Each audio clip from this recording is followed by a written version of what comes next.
अस्सलाम वालेकुम। आपको पता है ना, आपकी जो अम्मी हैं उनको आपसे बहुत प्यार है।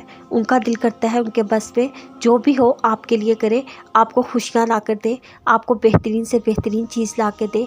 आपका अपना दिल भी चाहता है कि हर बेहतरीन चीज़ आपको मिले। तो चले सोचिए, अगर किस्मत लिखने का इख्तियार आपके पास होता तो आप क्या लिखते? हर वो चीज़ जो आपको बेहतरीन लगती एक इंसान होने के तौर पर। अगर आपकी अम्मी को आपकी किस्मत लिखने का इख्तियार होता, वो क्या लिखती? दुनिया जहाँ की बेहतरी, हर अच्छी चीज़ जो इस दुनिया में है। और ज़रा सा कुछ बिगड़ता तो क्या आप अपनी माँ पे शक करते? क्या उसने कुछ गलत लिखा होगा? नहीं ना, आपको यकीन होता आपकी माँ ने बहुत कोई ख़ास चीज़ आपके लिए लिखी गई होगी। आपके लिए आप इंतज़ार कर लेते। अब बात ये कि किसी इंसान को या माँ को तो इख्तियार नहीं कि वो किस्मत लिखे। किस्मत लिखने का इख्तियार तो सिर्फ़ अल्लाह ताला के पास है। आपको पता है ना, अल्लाह ताला माँ से भी ज़्यादा बल्कि बहुत ज़्यादा प्यार करते हैं, अपने बंदे की शरक से करीब होते हैं।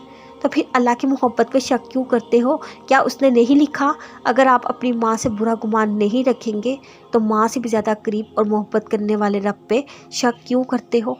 यकीन रखो, वो अपने बंदों के लिए जो करता है हमेशा बेहतरीन होता है। दुआ करते रहो, यकीन और तवक्कल की रस्सी को मजबूती से थाम लो। जब कोई इंसान पौधा लगाने के लिए बीज बोता है तो वो अगले दिन ही कहने लग जाता है कि ये तो दरख्त बना ही नहीं, मैंने अब पानी नहीं देना। नहीं ना, वो इंतज़ार करता है, रोज़ बीज को पानी देता है, सब्र रखता है, इस यकीन के साथ एक दिन ये बीज तनावर दरख्त बन जाएगा। तो फिर भी आप वो बीज बोने वाले इंसान हैं, यानी दुआ मांगने वाले इंसान। दुआ भी एक बीज की तरह होती है, मांगने वाले को रोज़ पानी देना पड़ता है, रोज़ दुआ मांगनी होती है, सब्र रखना पड़ता है, यकीन रखना पड़ता है। जैसे पौधे के लिए धूप बहुत ज़रूरी होती है, वैसी दुआ के लिए यकीन ज़रूरी है। जो रब एक बीज से पौधा निकाल सकता है, क्या वो तुम्हारी दुआओं को हकीकत का रंग नहीं दे सकता? बल्कि वो हर चीज़ पर कादिर है, वो सब कुछ कर सकता है। क्यों मायूस हो? यकीन से दुआ करो, अपनी दुआओं की कबूलियत का इंतज़ार करो, वो दुआएं रद्द नहीं करता। थकने लग जाए तुम्हारे कदम, याद कर लेना अल्लाह तुम्हारे पास है। तन्हा कर दे जब ये दुनिया, याद कर लेना अल्लाह तुम्हारे पास है। जब होने लगे मायूसी, याद कर लेना अल्लाह तुम्हारे पास है।